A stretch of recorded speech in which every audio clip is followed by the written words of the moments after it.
Welcome to Pod Save America. I'm Jon Favreau. I'm Jon Lovett. I'm Tommy Vietor. I know this is a podcast, but if you're watching us right now, we're back in the old studio, which is now the new studio.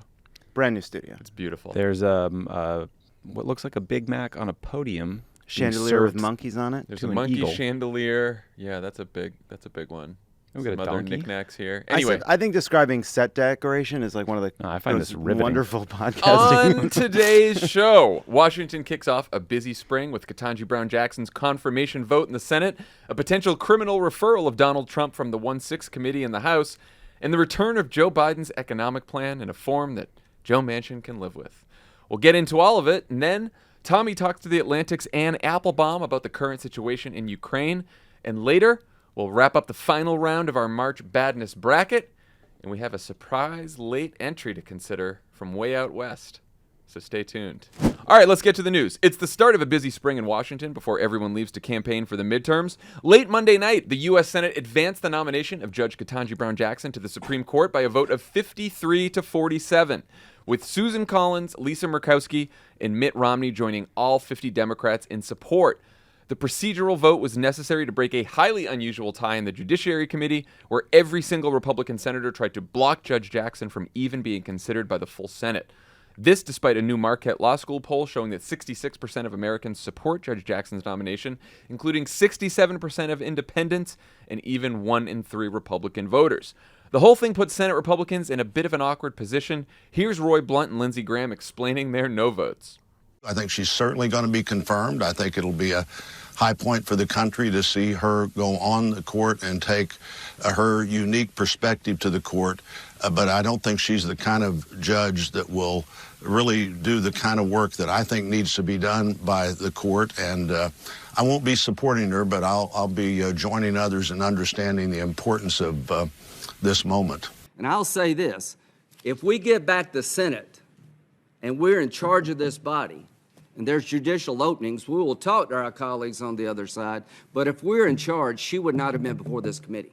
I like the Roy Blunt prevaricating so much. It's like, this is a beautiful and historic day for our country. No.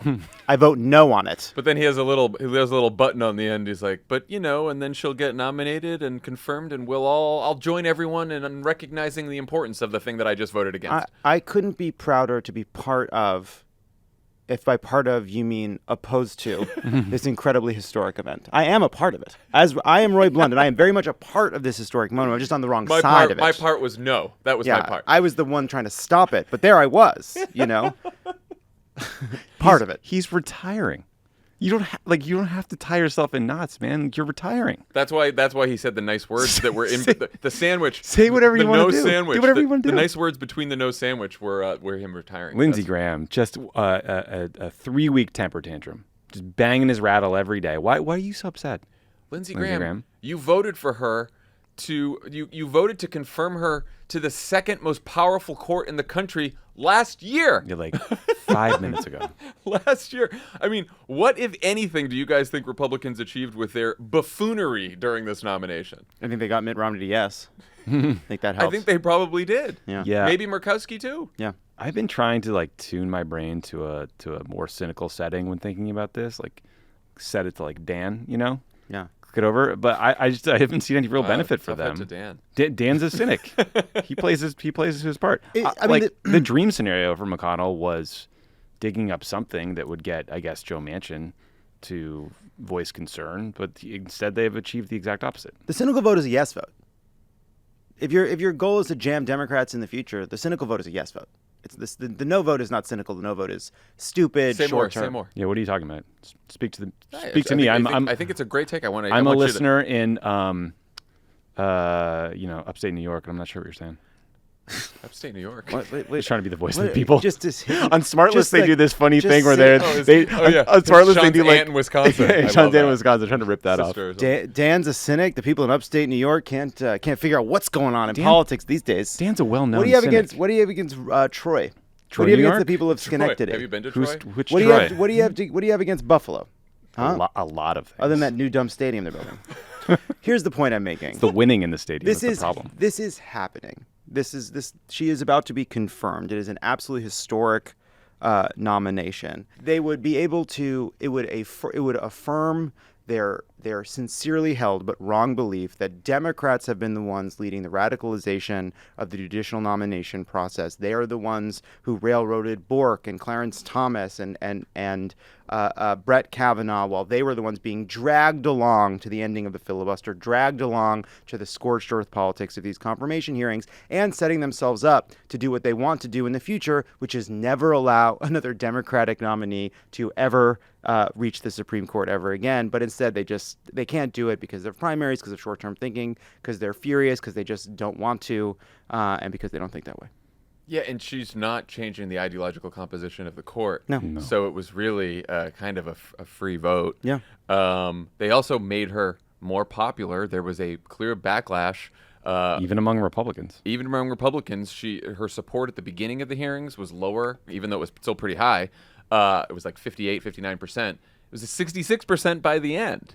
Overwhelming with independents. And like I said, a third of Republicans too. And they did a separate poll today about like how the Republicans handled the nomination. 52% of the public said that they were unfair and did a very bad job questioning her. So clearly there was backlash to what they did. I mean, look, I'm thinking about the conversation we had a while back, and then you had with Dan on Thursday Pod about like road testing themes for the midterms. But even, Josh Hawley humiliating himself 3 or 4 days in a row did nothing for them. I mean, I'm sure they'll go after Democrats as soft on crime, and maybe they'll point to elements of this hearing as part of that, but I kind of doubt it. I sort of think they have that well set up for themselves because they'll go to their usual hobby horses. Yeah, I think they road tested the messages poorly. Like I think there are some messages around those themes that do worry me around the midterms. I just think they did a particularly bad job in these hearings by being as extreme and openly racist as possible. Yeah. And they were all over the place. I mean, even just now, right? John Cornyn is still talking about Obergefell, right? Which is a popular decision, legalizing marriage equality. He is still attacking that. He's still, I think, both seeming radical in that he is going after like settled and popular opinions, while at the same time I think like giving fuel to the fire for Democrats and progressives who watch this very closely, saying, hey, these threats to our rights, these are very real now. It's a very serious that we are not exaggerating. We are not just ringing the alarm. He said that Obergefell mandates same-sex marriage. Yeah. Mandates. Sure. Your lips to God's ears, buddy. I'll send you a list. I mean, what was your take on Graham's comments? Like, Sam Stein tweeted this, a reporter for Politico, said, have we reached a point where the only way to confirm a Supreme Court justice is if one party controls the White House and the Senate? Yes. That is completely stupid. That is so stupid. Of course Democrats will get railroaded to confirm a Republican nominee. I was going to say, I think McConnell stealing the Merrick Garland seat was precedent-setting, and all the little McConnell acolytes can blame Trump for ruining politics, but no, I mean, that was the biggest change we've seen in recent history. I do worry, though, that Democrats would probably not have the stomach to do what they did. I mean, like there will be lots of demands for reciprocity and retribution, but I wonder if we'll be able to pull it off. Have the grapes for it. Yeah. Here's something about Graham's comments. The Judiciary Committee deadlocked on this, and the only reason that we were able to get it out of the Judiciary Committee on the floor for a final vote that will come later this week is because Chuck Schumer is the majority leader. If Chuck Schumer was not the majority leader and it was a close Senate, we would not have been able to discharge it. There would be no Ketanji Brown Jackson on the Supreme Court, which, by the way, all the like kick Manchin out of the party stuff and Manchin been kicked out of the party, there would be no Ketanji Brown Jackson on the Supreme Court. Yeah, I mean, look, Scalia was 98-0. RBG was 96-3. Do you guys remember how close the John Roberts vote was in 2005? I don't. You got it? I got it in front of me. What? Pop quiz. 57-40. John? 55. The Democrats split 22-22.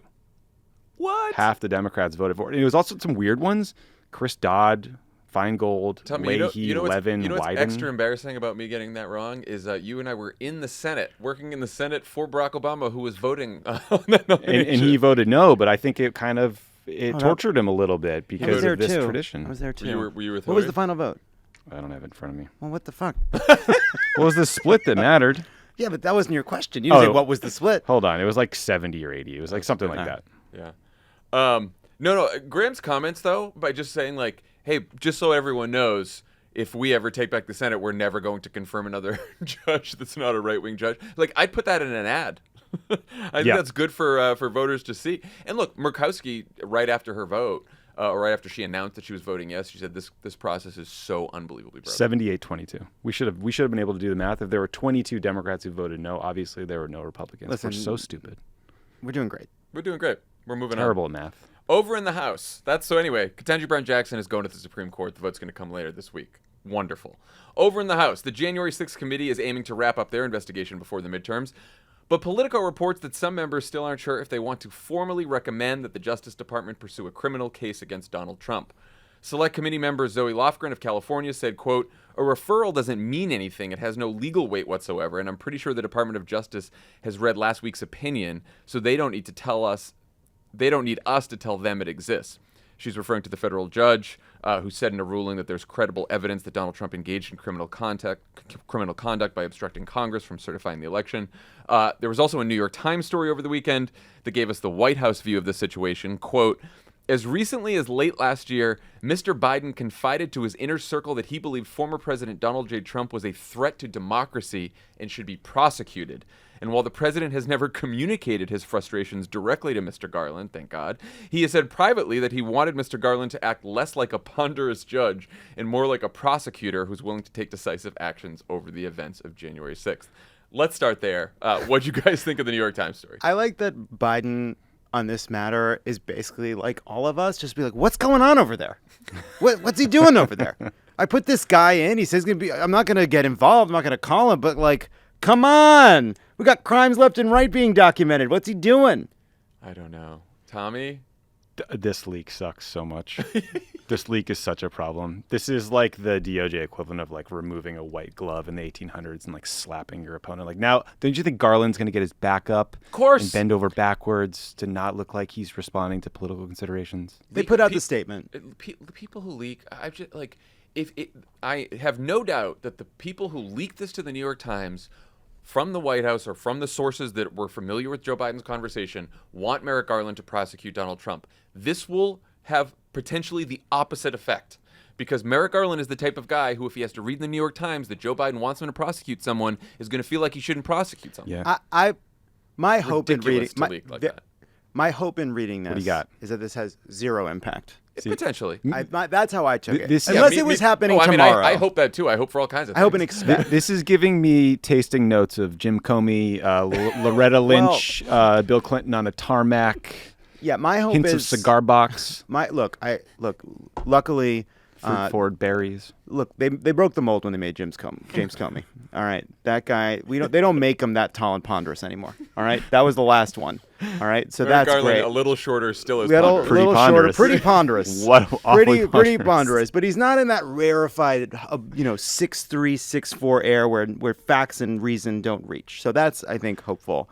I'll tell you what my actual. So I'll be honest in that I thought of the quote, and then I thought, oh, who said that? What wise sage said that quote? And then when I looked Which it up, quote? I'm about to tell you. I realized that once I found it, I was in fact quoting Alfred Pennyworth from Dark Knight Rises. Boy. And this is the quote: "Maybe it's time to stop trying to outsmart the truth and let it have its day." That's what I thought about. What do you thought? You think Merrick Garland said that? That's what I thought when Think I Joe saw Biden said that? when I saw the January 6th quotes about them not being sure if they're going to do a criminal referral. It's like, hey, Back to the back to Zoe. Zoe yeah. Lofgren. No, let's talk about that. But before, like this though, and Garland. what I wanted to say to Joe Biden though is, if you don't want a DOJ that acts like it's being run by a ponderous judge, don't put a ponderous judge in charge of it. Would be probably the big piece of advice. Also, it is a great example of a decision designed to send a message of reform, or like you're cleaning up Washington by making DOJ independent again. Doesn't usually get you much because Republicans will now point to the story and say, look, Biden is politicizing DOJ. It's just as bad as it was under Barr or anybody else. And Democrats are frustrated with Garland, and they feel like things are going slowly. And so here we are. What do you mean it doesn't get you much? Probably a Washington Post editorial, maybe a Ross Do That column. We could have had Doug Jones. Perhaps a tweet from the liberal legal establishment. I bet no labels was We could have had Doug Jones right now taping pieces of shredded paper together. Doesn't strike me as too ponderous, that guy. No. That is not a ponderer. He does. Like, some ponder. Not our boy Doug Jones. He does. Just thinking of with a flashlight going through the fucking trash outside of Trump Tower. That guy get it done. Come on, Merrick Garland. He's obviously really well qualified for the job. The DOJ's legitimacy is bigger than a case against Trump, but not that much bigger. I mean, this is a pretty big case. It's a pretty big case. Look, you're right. Anyway. But back to your original point, Lovett. Something about a Batman? No, there is a hope that Merrick Garland is like, I don't care what's in the New York Times. I don't care what Joe Biden wants. If the facts lead me to prosecute him, I'm going to prosecute him. And if not, then I'm not. Look. But again, we now have look. The most important story was the one we talked about on Thursday's pod, which is again, or one of these pods, a federal judge said in a ruling that there is ample evidence that Donald Trump broke the law when he tried to obstruct Congress from an official proceeding, which was certifying the presidential election. And I also when the case out of New York fell apart, and the district attorney. Bragg basically said he wasn't going to do it, wasn't going to let them go to the grand jury, and those prosecutors resigned. The letter was, I think, furious that they weren't allowed to take this case to the grand jury, but I think even those prosecutors admitted that they didn't believe this was some malevolent choice. It was just one they disagreed with. They thought it was an error because they thought that the evidence was strong enough to lead them toward seeking an indictment. This district attorney disagreed. But what I'm getting at is they all, if they're going to do this, they understand that this would be one of the most important decisions any prosecutor has ever made in the history of this country. Yeah, for sure. And so they don't want to do it unless they feel like they have him dead to rights. That's right. And I understand that. I understand that. And that's where Congresswoman Lofgren's quote is correct. Like, a DOJ referral from Congress doesn't mean anything in practice. And the fact that a judge looked at all this evidence and said, hey, there's some crimes here is a very big deal that should hopefully give DOJ all that they need to move forward. But why say it to the Politico? And but also this is the House. These Democrats in the House too afraid to put their hand on the knife. You know, right. It's like hey, Liz Cheney has been out there saying, if a criminal referral is warranted, we will have a criminal referral. So now we're going to have Zoe Lofgren go back on that. And do you think Merrick Garland is going to be more or less likely if there's a bipartisan committee on this, if the bipartisan committee sends a criminal referral to DOJ, that probably lends the whole thing a little bit more weight than if the bipartisan committee, much like Robert Mueller before them, decides to end with a report and no recommendation whatsoever. But this is the point, though. This is like a second order question about the politics of what these referrals will or will not do, the stories that they'll shape, the mood of the country. If you get to the end of the investigation and you believe there's enough evidence for a criminal referral, you do it. Of course. And if you don't, you don't. You don't. Why are you doing punditry about, even if we don't, it's fine. What the fuck are you doing? Yeah. Just do it. If you think there's a referral, send it along. If not, don't. But why are you getting out there ahead of it being like, in the end, what we do is really up to God? Just decline comment on that one because truthfully, the committee's done some good work and they are the reason that we have this ruling from a judge now who has seen the evidence. Look, the best investigations happen through the press. We all know that by now. Well, Trump's done most of his crimes on television. There's one last big piece of potential business for Congress this spring that we should talk about. The return of the bill formerly known as Build Back Better. Politico reports that Joe Manchin is open to a smaller bill focused on raising taxes on the rich and big corporations, married with prescription drug reform and climate spending, with roughly half of any new revenues from the bill to go toward deficit reduction. But of course, when reporters tried to pin him down on the details, he gave the following quote: "Really, I can't give you a reading on it if there's anything serious about this. You have chatter and we talk to everybody. After next week, we'll see. After the judge and all that, maybe things will pick up." I will tell you, I was Joe Manchin is sounds like they should schedule that signing ceremony at the White House. He is the sweet green of word salads. This guy. Why? He pops out a lot of word salads. That's all I mean. He's like Sweet Green, the restaurant that makes salads. Yeah, but he puts out a lot. No, I get like a conveyor belt of them. Sure. Not enough dressing. Oh man, criminal referral for that joke. It's like it's just, his position is just it's a Mobius strip, you know? Yeah, He's right. For and against it at all times. That's right. Just write down what you want on paper. You guys pass what this asshole says, and let's just move forward. Well, there was some talk of him actually writing things down on paper. It would be wonderful. That he's maybe started to jot some things down, made some scratches. So I that's will tell helpful. you. So the question is, if you're reading this story in the White House and you still have hair left afterwards, or you're a Democrat in Congress, like, what approach do you think offers the best chance? Because we're not going to predict that it's going to get passed, but the best chance of getting this passed. You basically get Joe Manchin pretty drunk. You put a dead body on the Almost Famous. You wake up and you say, take care of it. We'll just take care of it for you. Joe, we're family. We'll take care of it. Okay. I'm gonna side with Lovett on this one. Okay. I mean, just write the bill, dude. I think that you could be a hero. Put a bunch of earmarks in for your little your coal factory or whatever you want on there. Whatever. Right, they're going to do the rest done. short-term climate destruction for long-term climate salvation. Yeah, there's a little bit of the long-term. He wants this stuff. all of the above energy strategy, which means short-term fossil fuel production, long-term climate investment.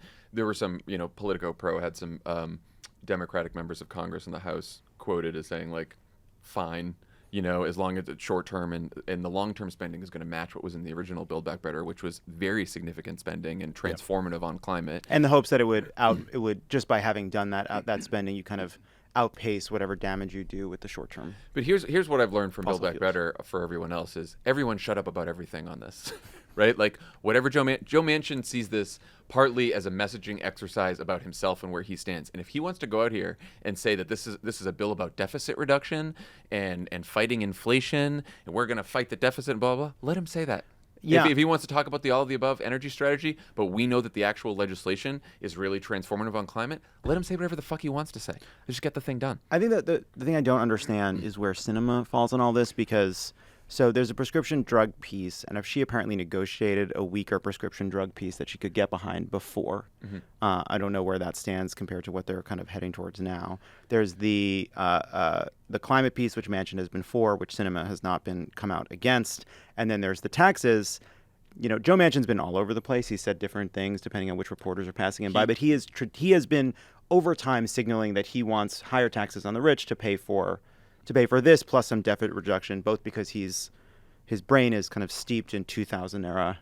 It's pickled by punditry from the 2000s, and I think he is genuinely convinced by the inflationary arguments. But cinema has been for a different set of tax increases. So specifically, Sinema and Manchin both are open to raising taxes on rich people. Manchin wants to raise rates. He wants to undo the Trump tax cuts. And she's been against that. And she has been against that. She's more into the creative minimum tax for millionaires or billionaires or wealth tax or all that other kind of stuff. And why? Or minimum because tax she's for corporations. a riddle wrapped in an enigma. That's why. Yeah, when I talked to Katie Porter about this on Thursday's pod, and she said the problem is that the two circles of what Manchin and Sinema want, there is no Venn diagram. They don't really overlap. Yeah. That's what she's worried about, at least. That's my word. So I think too. that's the trouble here. But again, just put the two of them in a room. Put the two of them in a room and say, like, figure out some tax thing. Let's get this done. It's so frustrating because, like, even Larry Summers, the biggest inflation hawk who has been shouted down for the last 6 months to a year, was in favor of Build Back Better because he didn't think it was going to exacerbate the problem. But you will undoubtedly hear Joe Manchin cite that over and over again about this smaller version. And look, it's incredibly important to make the wealthy pay their fair share, to cut the cost of prescription drugs, and more than anything else, to invest in climate to transform the economy to clean energy economy. But just on the politics, I will tell you the politics of a bill that raises tax on the rich, cuts the deficit, cuts the cost of prescription drugs, includes the ACA subsidies, and creates clean energy jobs couldn't be better. Good stuff. Outstanding politics. Run on that. Yeah. And on the ACA stuff, it looks like our old boss is going to the White House for the first time since he left on Tuesday. Maybe he can stick around. He's gonna do an event with Joe Biden on the Affordable Care Act anniversary. Apparently, they're going to announce that they're going to fix the family glitch in the ACA, which means that That's the one that makes you have gay kids. Makes your kids gay. That's the problem with that. It's also, that or extends subsidized health insurance to 5 million more Americans, which is pretty good. Yeah. Which is pretty good. So they could just do that Says by you. executive That action? says you. That's what it does. It says me. There's a Treasury rule that they think they can do that, which is they screwed up the way HHS screwed up the way it defines, Right. How you qualify for subsidies when it's just you versus you and your family. So, Only applies to pregnant men. also, we got a COVID deal. We talked about the COVID funding not getting in the last bill, and apparently they just reached a $10 billion agreement on that, though they left out fucking international COVID funding, which is awful. But that's great. Yell at the Republicans over that because it was $10 billion or nothing until we get the $10 billion. But at the very least, boosters, vaccines, treatments, we're going to have money for all that because amazingly we weren't going to because the Republicans tried to block it before. So that's some good news. All right, when we come back, Tommy talks to the Atlantic's Anne Applebaum about the war in Ukraine. The presenting sponsor of this episode of Pod Save America is Simply Safe Home Security. What's up? Talking about how getting to a consensus on anything in this country is, let's say, a bit challenging. Seems like everyone agrees that Madison Cawthorn sucks. That's right. So when people all agree on something... Or doesn't, depending. Depending on, what party. It must be... So when people all agree on something, it must be pretty good, and Simply Safe has done it. Everyone agrees they're the best home security on the market. Popular Science and PC Magazine both ranked Simply Safe the best home security of 2021. U.S. News & World Report named it best home security of 2020, 2021, and now 2022. Poor PC Magazine. You're just a bunch of little dorks who love your mainframes, and then, everyone's attacking you. But when I'm looking for the best home security system, I listen to them and I listen to Jon Lovett, who has had this security system for some time now. I set cancel up culture. a Simply Safe system myself. I'll tell you what wasn't canceled. A feeling of safety in my own home. Put in the system myself, set up the base station, set up the sensors. It works seamlessly. It works through my phone. Highly recommend it. Simply Safe has everything you need to keep your home safe, from entry and motion sensors to indoor and outdoor cameras. Simply Safe is monitored 24/7 by professionals ready to dispatch police, firefighters, or EMTs to your home. Simply Safe is less than $1 a day, and you can set it up in around 30 minutes. There are no long-term contracts or commitments. You can customize the perfect system for your home in just a few minutes at simplysafe.com/cricket. Go today and claim a free indoor security camera plus 20% off with interactive monitoring. Go to simplysafe.com/crooked. Pod Save America is sponsored by Brightland, a California-based company that offers fresher, healthier olive oils and vinegars made only from the freshest local harvests, grown without pesticides, never overprocessed, and made without fillers or artificial preservatives. Brightland only works with small California-based family-run farms. Their partner farms use no herbicides or pesticides that harm workers and the planet, and they pay all their workers fair and legal wages. Only the most recent olive harvest goes into Brightland oil, and each bottle is labeled with its harvest date. Olives are harvested early in the season and pressed with 90 minutes of harvest for their highest quality oil possible with the best flavor. Brightland oils are shipped right to you in recyclable bottles that are coated to protect the oils from UV light damage, and they use sustainable packaging for shipping. If you love to cook, Brightland has you covered with the Duo, a well-rounded pair of extra virgin olive oils that will elevate any dish. The Duo consists of Awake and Alive. Awake is an olive oil full of robust flavor that works well with breads and hearty soups. Alive is a smoother olive oil, perfect for roasted vegetables and salads. Sick of those Italian olive oils having a monopoly on my palate, Give me some American olive oil. We got hardworking family farmers right here in California That's we're right, trying to John. support. That's all right? Thank you. All right. All right, love it. Oh, you're not happy? He's buying from Mussolini. No, I think it's great. I think you're like one step away from having a copy of Beloved. Look, I just happened to pick it up. I'm learning something. I just opened to a page. Page 2. No one knows what we're talking about. I'm talking about Gavin Newsom taking a picture in front of a staged set of books for clout. For clout. He's chasing clout. Economy is bigger than France's. Get busy, Go to brightland.co/crooked to try the Duo and give your cooking some added flair and flavor. That's brightland.co/crooked to save 10% on your order of the Duo. Thanks, Brightland, for sponsoring Pod Save America. Pod Save America is brought to you in part by our friends over at Blue Blocks. As you can imagine, we spend an obscene amount of time on screens as part of the job. Whether it's on our laptops, catching a news segment on television, breaking news on our phones via Twitter, or video conferences with coworkers, our screen time is unfortunately only going up. And with the added screen time comes the dreaded digital eye strain. We've all had it. You know the symptoms. Dry, watery eyes, increased anxiety, insomnia. But my BlueBlox glasses managed to combat the side effects of blue light in a very effective way. These are stylish frames that have been featured in GQ and Vogue, and unlike your typical drugstore blue light glasses or readers, BlueBlox glasses are manufactured in an optics laboratory in Australia with science-backed technology rather than mass-produced in China. They really have something for everyone. They got blue light for helping with digital eye strain, they got summer glow glasses for helping with seasonal affective disorder and migraines, and they have Sleep Plus for improving your sleep. Their glasses come in prescription, reading, and non-prescription options as well. So if you want to get your energy back, if you want to sleep better and block out the negative side effects of blue light, check out BlueBlox today. These glasses are great. It has helped my eye strain. The Sleep Plus also helps you sleep better. It's like a great sleep mask. Blocks out all the light. Go to blueblocks.com/crooked and use coupon code crooked to save 15%. That's blueblocks.com, BLUBLOX.com/crooked, and use coupon code crooked to save 15% off. Pod Save America is brought to you by Wealthfront. Buy, sell, hold, sell more.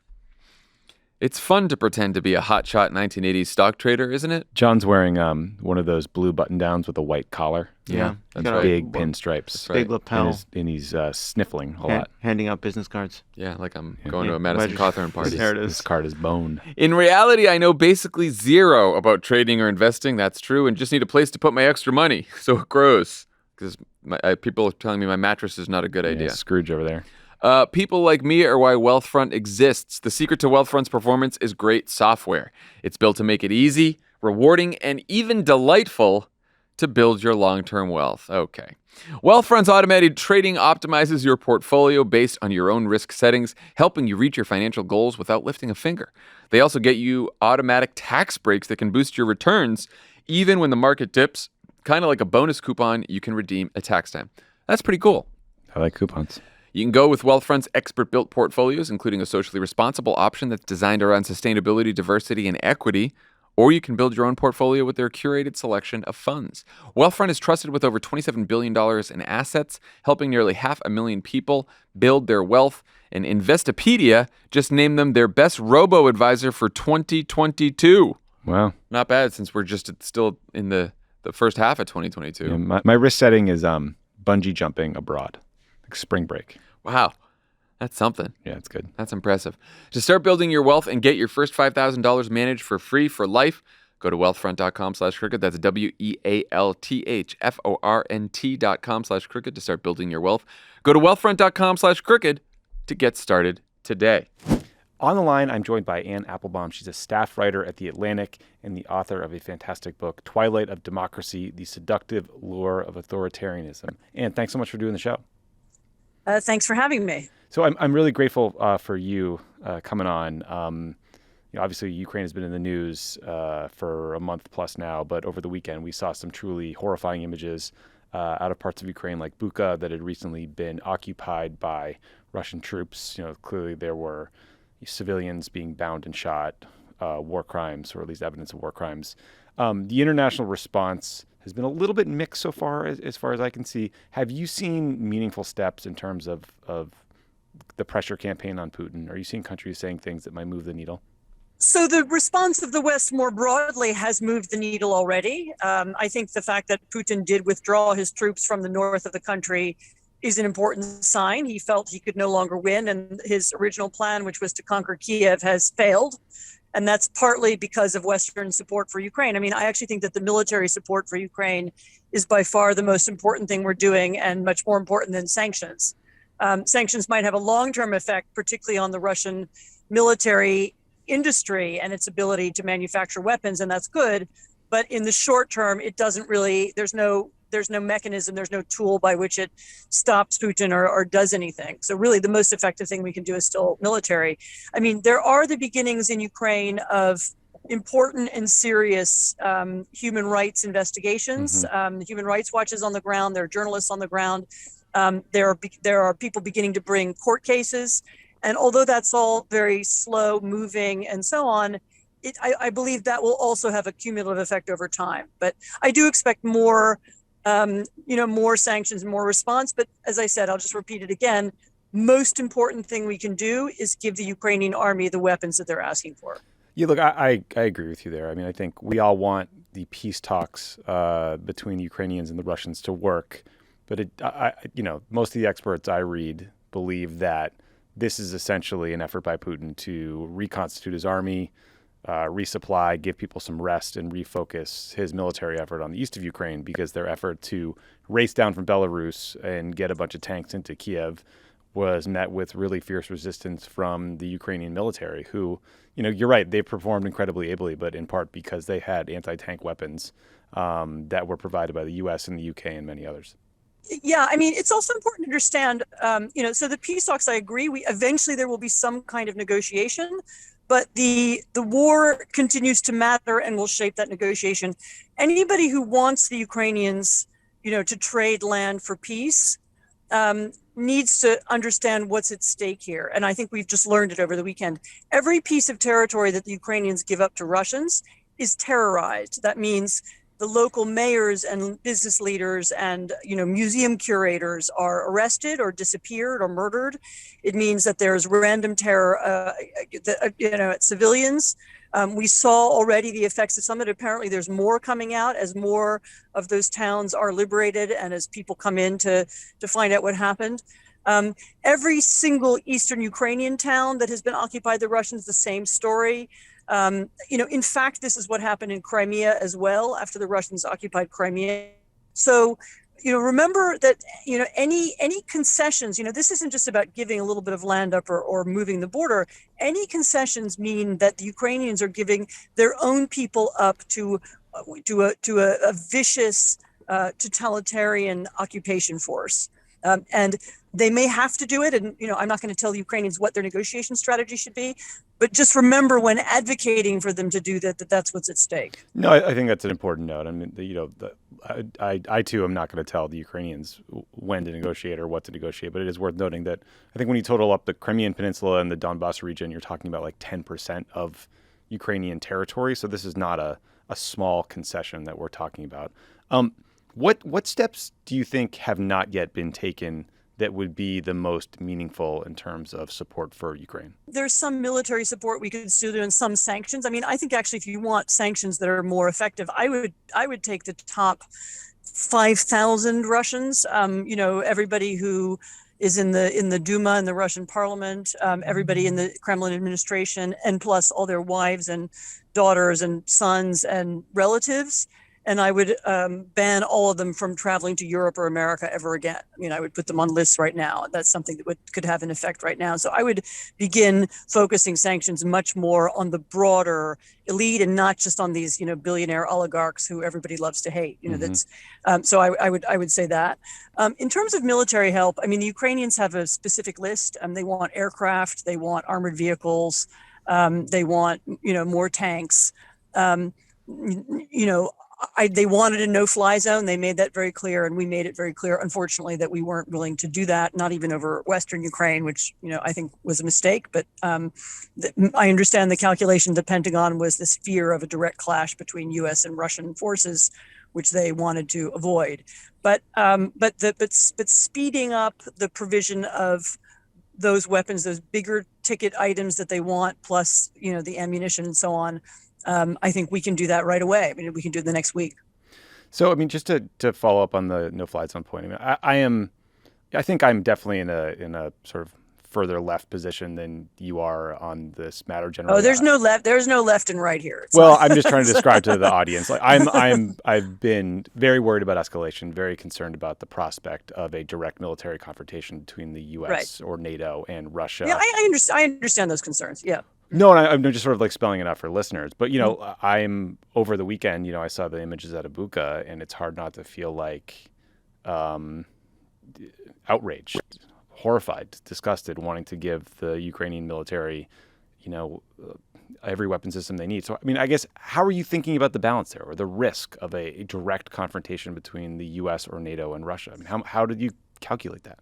Well, so right now there is no such risk. I mean, we aren't there. We're not fighting. There are no American soldiers. No. But a no-fly zone would mean U.S. shooting down. Well, we're not doing it. I mean, right. But you're advocating. The Pentagon is.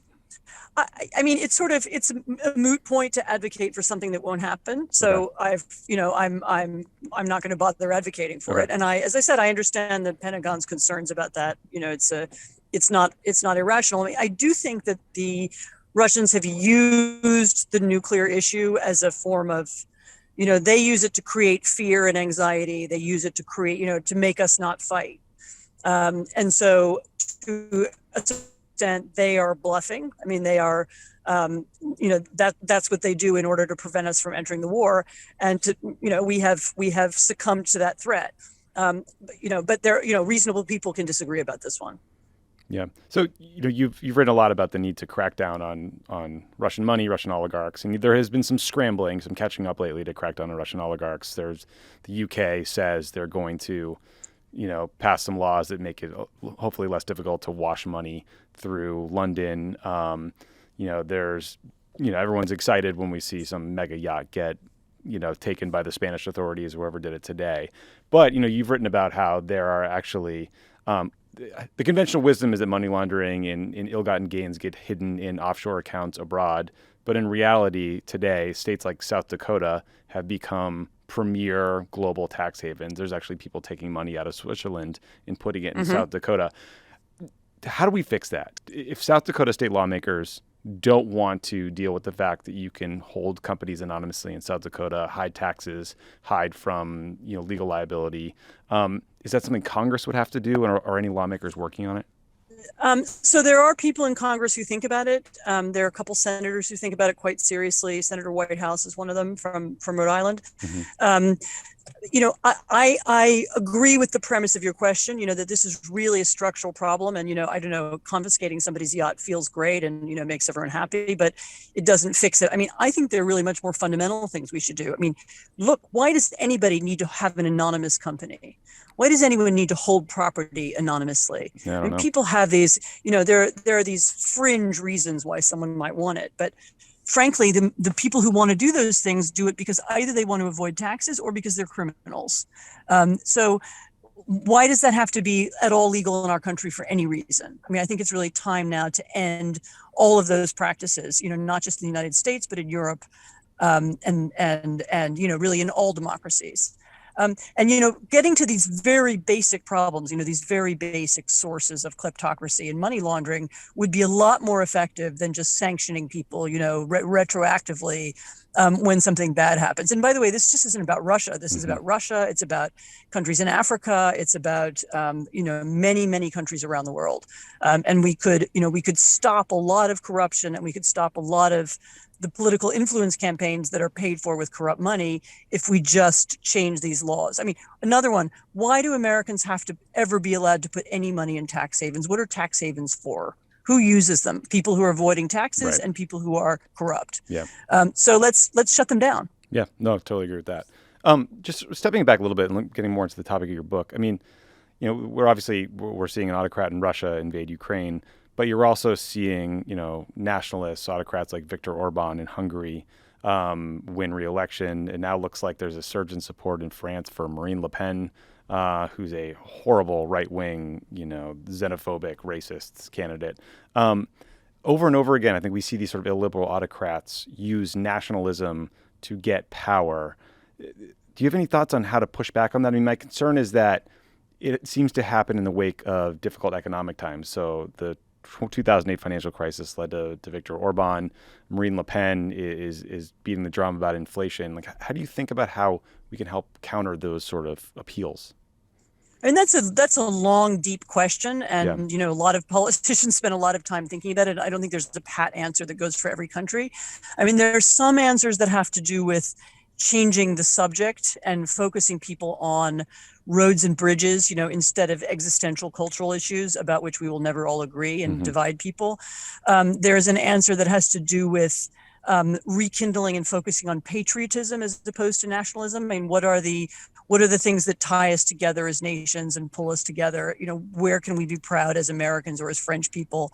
There's a counter narrative to nationalism that is also could be unifying and satisfying in a different way. There's a weird way in which Zelensky, I mean, that's an extreme circumstance, but the president of Ukraine has done that. I mean, here is a muscular, patriotic defense of a liberal, tolerant society. And of course, they have to do it with weapons, and we don't. We're lucky. But thinking about, and also thinking about the issues that unify people as opposed to the ones that divide them, finding ways to talk to the wavering parts of the right who are tempted by the far right, and this is a task both for the center left and for the center right, might be important. Finding the right messengers. I mean, there's a series of I actually spent part of last year. I went around and I met a lot of center right leaders in Europe. I wound up not writing anything because it was a little bit too inchoate. But if you talk to the center right leaders of Spain, Poland, Hungary, actually, the one who just lost, and others, they'd all thought about this a lot. Nobody had a formula, but you can see the beginnings of the outline of some ideas. Yeah, I mean, it seems like nationalism and xenophobia is an age-old problem that's highly effective. And I agree with you that appeals to patriotism can be effective. I mean, Barack Obama, ultimately, that was an appeal to patriotism. It was sort of the better angels of the history of the U.S. while recognizing its flaws, Yeah, but in a way that is appealing to others. Final question for you, just to play like a bit of devil's advocate. I mean, I think there are totally understandable appeals for the U.S. to get more involved, to do more to help the Ukrainians. But then there are also voices, often on the left, who say, hey, if you look at the recent history of the U.S. pushing for a freedom agenda, we don't have the best track record. You could start at 1953 and propping up the Shah in Iran or pushing for a coup. You could look at Bush's freedom agenda leading to the Iraq War. You could even say, hey, Obama's humanitarian intervention in Libya turned into a regime change exercise and had long-lasting repercussions. It seems like you could easily get from those examples to an argument that, the U.S. efforts to push our ideals on other countries often end very badly, and that maybe the answer is more restraint. What would you say to that? I would say this is not a U.S. effort to push our ideals on another country. This is the Ukrainians who have a set of ideals and who have goals as a nation and who would like to remain a sovereign nation and who would like to be able to choose their own form of government. This is them requesting help from us. This is not a U.S. inspired movement. This is not an evidence of American manipulation. That's a Russian narrative. Mm-hmm. That's not what happened in Ukraine, and that's not what's going on. Yeah, that's fair. Okay, Anne, well, listen, I know you're at the airport. I will say thank you very much for talking to us, and safe travels. Delighted and happy to do it again sometime. Thank you. Thanks. Pod Save America is brought to you by Blue Land. Sometimes in order to go green, guys, you have to go blue. Blue Land, like that Miles, is. Miles Davis? Did that work better on the second time? The delivery of that was a little off. I liked it. Blue Land was founded on the belief that a cleaner planet starts by eliminating plastic waste while creating powerful, effective cleaners for your entire home. See this article that says we're each ingesting a credit card worth of plastic every week? Oh, God, really? God damn it. That's a lot of plastic. Yeah. It's a lot. It's more than you want, which is none. Yeah, I don't want to ingest any plastic. Blue Land's idea is simple and beautiful. You buy the bottle once, and then you refill it forever. No more plastic waste. The only thing you need to discard is your outdated idea that eco-friendly products are more expensive and less effective. Just fill Blue Land's beautiful Instagrammable bottles. That's what's really important here, is that you can Instagram them. Okay. You fill those bottles with warm water, pop in one of the hand soap or spray cleaner tablets, and within minutes you have powerful cleaning products in the most incredible scents, such as Iris Agave, Perrin Lemon, and Lavender Eucalyptus. Those are all drinks you can buy at the proper roof in Santa Monica. From their best-selling Clean Essentials kit to their hand soap duo and plastic-free laundry and dishwasher tablets, Blue Land has something for every inch of your home. And, backed by very popular demand, is Blue Land's toilet tablet cleaner. Get it before it sells out again. Blue Land's stunning, high-quality Forever bottles start at just $10 when you buy a kit and are meant to be reused forever with money-saving refill tablets that start at just $2. Try Blue Land today. You'll love it, and the planet will thank you. We love Blue Land. Love Blue Land. We have completely converted to all Blue Land products. I was told my enthusiasm about this product from a previous ad was embarrassing, so I'm trying to tone it down, but it is a brilliant idea. Who told you that? Your wife? Someone I live with. Oh. Emily would do the ad herself. She thinks she's even more excited than me about Blue Land. It's such a good idea, and it seems so obvious. Like, why do we have to buy, like Lovett was saying, millions and millions of pounds of plastic? And, you know, Instagrammable. Instagrammable is a little much as an adjective here, but they are beautiful. It's like very aesthetically pleasing. They look good. It's great. But it's crazy that most companies, they put the water in and then ship you the water. Right. That doesn't make any sense. No, it makes sense. These things are mostly water. Right now, you can get 20% off your first order when you go to blueland.com/crooked. That's 20% off your first order of any Blue Land products at blueland.com/crooked. Blueland.com/crooked. Pod Save America is brought to you by Magic Spoon. Since starting to incorporate Magic Spoon into my daily morning routine, I've noticed fewer cravings throughout the day and more energy to hold me over until lunch. We love Magic Spoon. In fact, speaking of holding you over, I had to run out the door this morning to do an interview with Katie Porter and didn't have time for breakfast, did have time for a quick cereal bar from Magic Spoon, and I didn't feel hungry for hours. I woke up very early, and I didn't want to have a full breakfast, so I just had a small bowl of Spoon. It's perfect for that. Perfect. 0 grams of sugar, 13 to 14 grams of protein, 4 net grams of carbs in each serving, only 140 calories a serving. It's keto-friendly, gluten-free, grain-free, soy-free, low-carb. You can build your own box, available flavors to build your very own custom bundle. Or cocoa, fruity, frosted, peanut butter, cookies and cream, maple waffle, blueberry, cinnamon, plus the newly reformulated honey nut flavor that will now be added to Magic Spoon's permanent collection. Honey nut. Honey Wow. nut. Okay. Yeah, you know you love it. It tastes delicious, which is why they brought it back permanently. Go to magicspoon.com/crooked to grab a custom bundle of cereal. Be sure to use our promo code crooked at checkout to save $5 off your order. And Magic Spoon is so confident in their product, it's backed with a 100% happiness guarantee. So if you don't like it for any reason, they'll refund your money. No questions asked. Remember, get your next delicious bowl of guilt-free cereal at magicspoon.com/crooked and use the code crooked to save $5 off. Thank you, Magic Spoon, for sponsoring this episode. Pod Save America is brought to you by ZipRecruiter. I think it's a great idea to keep learning new skills. Such as? How to save more money. How to own a plant without killing it. That's a big one for me. Never been able to do it once. How to make the perfect pizza crust. I don't know how to make an imperfect pizza crust, let alone a perfect pizza crust. Delivery. Actually, you can grill pizzas. Tastes very good. No, Just like on a regular grilling grill. pizzas these days? I made did it pizza with during the Hannah once. pandemic. How'd it go? You made pizzas during the did. pandemic? With I did. Priyanka or in your free time? Was it for Free content? time. Was it for content? Made no content. It was fun. If you're always learning, it keeps you sharp, like ZipRecruiter. Their AI is always learning. So if you're hiring, their AI gets better and faster at finding the right candidates for all of your roles. And right now, you can try it for free at ZipRecruiter.com/crooked. ZipRecruiter uses its powerful technology to find and match the right candidates up with your job. Then it proactively presents these candidates to you. You can easily review these recommended candidates and invite your top choices to apply for your job, which encourages them to apply faster. No wonder ZipRecruiter is the #1 rated hiring site in the U.S. based on G2 ratings. And now you can try ZipRecruiter for free at this exclusive web address, ZipRecruiter.com/crooked. That's ZipRecruiter.com/CROOKED. ZipRecruiter, the smartest way to hire. All right, we're back. Love it. Yeah. You know, we had a big, we had the March Badness championship round on Thursday, and you weren't there on the pod. So, Tommy, You weren't there, Lovett. I wasn't there. I wasn't invited. Before we get to that, what did you think about the outcome of the Duke game and what it means for Coach K's legacy? And who won? So one of the teams that Duke was playing won or lost. I literally don't know what. I know there's someone named Coach K. I believe for the first time someone accidentally tweeted a picture that I saw. He seemed. someone accidentally tweeted a picture. I accidentally saw a picture of Coach K because it came into my feed and it said Coach K. I saw him sitting in a folding chair on some kind of a court. It looks like he has dyed black hair. Yes. Some kind of a court. Famously Not terrible hair dye. A tennis court?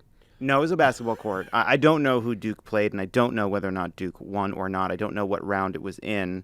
I don't know how long March Madness goes. I know it is now April, so it can't be too much longer.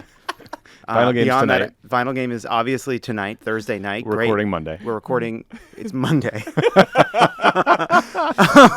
Well, that's not on me not knowing sports. Well, that was the Pod Save. No more edibles before the C block. And that was the Pod Save America Sports Minute. So Dan and Sean chose the national championship teams. Yep. So they had a split decision. They chose 1 vote for the Thomas family, not the English muffins, the Clarence and Ginny. 1 vote for the Florida GOP. The audience also chose the Thomas family. Who do you choose? So I appreciate that the audience chose Ginny and Clarence Thomas. I understand that they're a kind of, that's where your heart goes. That's where your emotion goes. But when you actually step back and think of it, Ginny Thomas and Clarence Thomas are symptoms of our broken politics. Ginny Thomas, but for her connections to the centers of power, is just any baby boomer with a broken brain on Facebook. Potentially from Florida.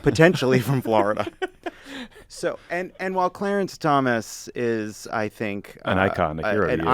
Obviously an icon, famously, and gay icon. Gay icon Clarence Thomas. Queer icon Clarence Thomas, who's done so much for all of us. The end of the day, Clarence Thomas, he's the far right vote in a court we lost, and could literally abstain for the next 10 years and would have no impact on any outcomes. They're doing what they're going to do, and we love them for that, and they're living their best life. The Florida GOP is the future of our problems. Oh, no. It is everything that we are dealing Same with wavelength, all love it. as once. I had a feeling about that. Like, Ron DeSantis is smart Trumpism. The kind of radicalization of the Florida GOP. I mean, they are considering going after families for supporting trans kids. They've actually done this Don't Say Gay bill. They've obviously done this Don't Say Gay bill. They're now going to go after Disney for, I don't know, having their own army in there. Actually, surprised. I didn't know that much about it. Disney for belatedly weighing in on the Don't right. Say Gay Man, bill. and I hope Did you see the J.D. Vance one day threatening to boycott Disney, and the next day tweeting about how he was watching Disney movies with his kids? Yeah, good luck. You're going to take on Han Solo, Mickey Mouse, all of them at once? The Mandalorian? You're going to take on the Mandalorian too? And Elsa? You're going to take on Elsa? That's your position? I side with Elsa. I stand with Elsa. So the Florida GOP is your Florida pick. GOP. I choose the Florida GOP. So what we have learned is that for 2 straight years running, my failure to think of a tie-breaking mechanism has come back to bite us. Why? Because I went against. So it's Dan in the audience versus me and you. Oh, right. Do you want to make? Should we downgrade the audience? Is that what you're trying to say, Lovett? I mean, no. It's just more that I think like. Well look, obviously, put, Tommy. we don't really look. Really, Obviously, you we got don't him like now. we don't like to shine too much of a light. How about but this? Dan is technically our employee. The winner of the Crooked Media Dan internal works here for us at Pod Save America. National Championship. Obviously, we're not going to put our boot down. You know, it's like not like a serious Dan thing. got Tommy's coffee is the Florida today. GOP. Florida GOP. But wait, You know what? You're going to thank us. Yeah. They are the biggest villain. What? What's that? John, there's some breaking news. Oh my gosh! What's going on? What's going on? Hey, what's Hey, going what's on? Hey, what's going on? Let me throw it over Hey. to my anchor, Jon Favreau. Wait, he knows. Well, that acting doesn't work. If he doesn't know what's going on, how can you throw it to him? Then read what's going on. No one's- It's fine. you It's know fine. what? This isn't the This whole Oscars. thing- It's fine. We have a late entry into the March Badness tournament from way out west.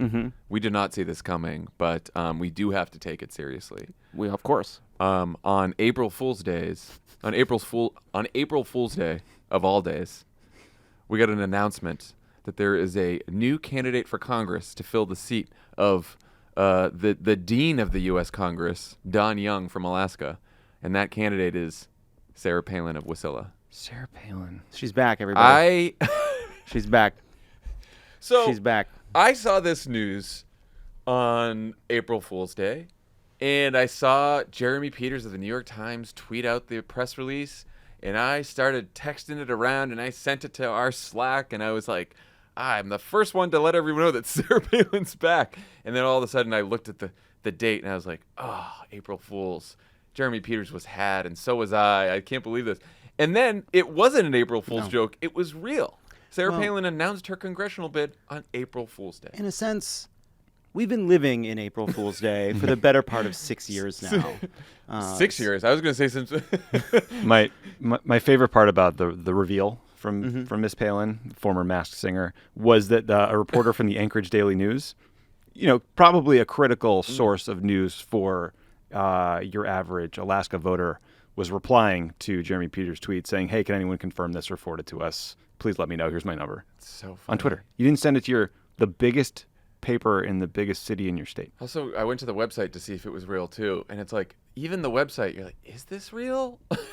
It looks like it could be real. There's definitely a donation button, but there's not much else going on there. Anyway, it's real. I guess the Cameo business dried up a little bit.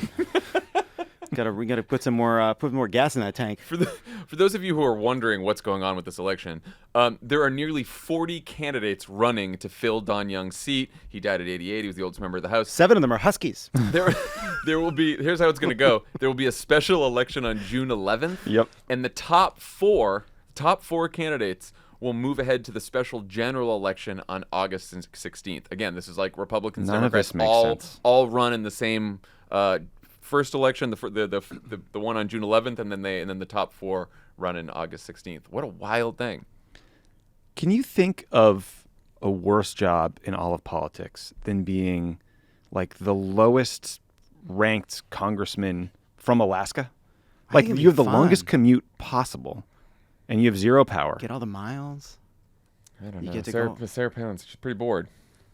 She resigned in 2009. What has she been doing since then? I guess some Fox hits, The Masked Singer. A couple of reality shows. Speaking gigs. Yeah. Yeah, she's getting back. divorced. I think she got $1 million. I think getting divorced takes time. Yeah, that probably takes time. She will, this is from the Times story, Ms. Palin will face a host of both far-right and establishment Republican rivals, including Nick Begich III, the Republican scion of Alaskan political royalty. Father Mark was a Senate candidate on the Democratic side. That's weird. State Senator Joshua Revek, an Iraq war veteran who previously worked for Mr. Young, and Tara Sweeney, who served in the Trump administration. On the Democratic side, Al Gross, Dr. Al. Nice. He'll be a former orthopedic surgeon. He ran unsuccessfully for Senate in 2020. He's going to be running as an independent. Break the back of these gas prices. And That's a free one. That's a free one, doctor. And Christopher Constant, an openly gay Democrat who's a member of the Anchorage Assembly. So that's what we got. What do you think, guys? Are we ready for another episode of Sarah Palin? I think she's seeing Marjorie Taylor Greene and she's like, you think you can do what I do? You fucking bitch, I'm coming. You dumb lady. I am Lauren Boebert, seriously? I am twice as smart and half as well read as you. I'm on my way. I am all fucking savvy, and I haven't read a goddamn thing since those people on the McCain campaign tried to give me a binder. They think they can get me to read a binder about foreign policy. Fuck you. Books. I read all the magazines. Love it. I'm coming. To your back to your joke earlier. The Anchorage Daily News said the number of candidates is more than twice the number seen in any other primary in Alaska history, and greater than the number of mushers who ran in this year's Iditarod Trail Slide Dog Race. Wow, that's awesome. So that's awesome. Do you guys think what do you guys think? You think she has a chance? But 40 candidates, that's tough. It's 40. Well, except but the name ID. So I'm reading huge, 50. But she's 50 now? Yeah, it used to be 51 and somebody struck out. Growing every day? Beat the filing deadline. Yeah, I was going to say, isn't there a filing deadline? I mean, the thing is, she is not a popular politician in Alaska. She's obviously very well known, but people did not love when she resigned in the middle of her term. Mm-hmm. So, and she hasn't really done much for a full decade, but the name ID is name ID. She did open the door for Donald Trump to become president of the United States. Yeah, and he endorsed her pretty quick. Yeah. Yeah, as our friend Peter Hamby tweeted, there would be no Trump without Palin. Yes, I think that's true. I don't know if it's. I think it's correlation, not causation. I think she was She was like, hey guys, I don't know if you guys noticed it, but I think this. None of the doors on this bank are locked. Well, I think he saw that work. Yeah, he saw it where she ran a campaign that was based entirely on cultural identity, and he was like, and right wing populism. Yeah, and he thought, okay, I can try that. I could maybe do it better than her. I'm richer, probably more well-known. Sure. Mm-hmm. 50 candidates seems like just kind of a mess. Oh, there's a candidate named Santa Claus who's a self-described Democratic Socialist who currently sits on the City Council of the North Pole. Let's book him on the pod. This feels like April Fool's content that I'm reading. Again, that could be said of any of the news we read. I fell for a baloney folder on the QVC TikTok. I'll just confess that now. I saw it and I thought, what are these fucking assholes doing? Oh, it's God damn it. Wait, a baloney folder? Yeah, they put out. Well, the problem is I saw it on April 3rd. I didn't know it was I saw it on April 3rd. I was like, they're trying to sell a baloney folder. Am I in outer space here? And then I was like, oh, it's from 2 days ago. Those bastards. That's funny. Wow. All right. Well, thank you. This is the time I say thank you to Anne Applebaum for joining us. This is going to sound real weird after that interview, let me tell you. Thank you to Anne Applebaum for joining us. Congratulations to the Florida GOP for winning the national championship. I have one note that I forgot to include. Oh, please. In my notes Is for what I want to talk another about. Batman quote? It was actually. It was that everyone should watch Batman Returns. Okay. It's a great way to understand the Trump-Palin era. I So think. again, Coach K won or lost? I assume because the picture have he the looks vibe? sad. Yeah, don't you have he seems sad, so I assume that he lost. Okay. Yeah. And I understand this is perhaps his final route. Look, Final, you know more final, than you let on. proud of you. and they lost, and so now there's a final championship between the Denver Nuggets, Yep. Sure. the The Milwaukee Brewers. Milwaukee Brewers. No, is Bucknell involved? What about Yep. Gonzaga? Of course they are. No, you're just Kentucky. Sometimes close, Kentucky closer. goes You're far. closer with Kentucky. Tennessee. They got upset early now. No, you're a little less close. I honestly can't. Yes. I'm telling you that I have no idea. What's Elijah's favorite team? Oh, the North Carolina Tar Heels. Sure. Yeah. Is that it? Let the record say that he pumped his fist when he said it. Listen. All right, everyone. This is some don't say gay shit happening at this table. This is how it starts. What? You know, it's not limited to K through 3. I'm not allowed to be myself here either. Just asking your opinion. You nailed the hair color. End of pod. Bye, everyone. Check out the latest episodes of Crooked's newest podcast, Strict Scrutiny, to catch up on Judge Ketanji Brown Jackson's confirmation hearings. Each week, law professors Leah Littman, Kate Shaw, and Melissa Murray use their experience to provide understanding into the inner workings of the Supreme Court's decisions, culture, and personalities. New episodes of Strict Scrutiny drop every Monday, wherever you get your podcasts. Also, check out this week's Offline, where Samantha Bee offers some motherly advice for future Oscar attendees, talks about the time she was almost canceled for a joke about Ivanka Trump, and discusses how she keeps her show funny even when politics makes you feel like shit, which is all the time. I forgot about that joke about Ivanka Trump. That was so long ago. Yeah. What year was that? But fortunately, I made her relive it. So. As we all like to relive The embarrassing C-bomb. public Was it a things. C-bomb? We all love that. It's a C-bomb situation? It was a C-bomb Very much a situation. C-bomb. Yeah, I didn't bring that up, but you did. So, new episodes of Offline drop every Sunday, wherever you get your podcast. He just twisted you up there like a pretzel.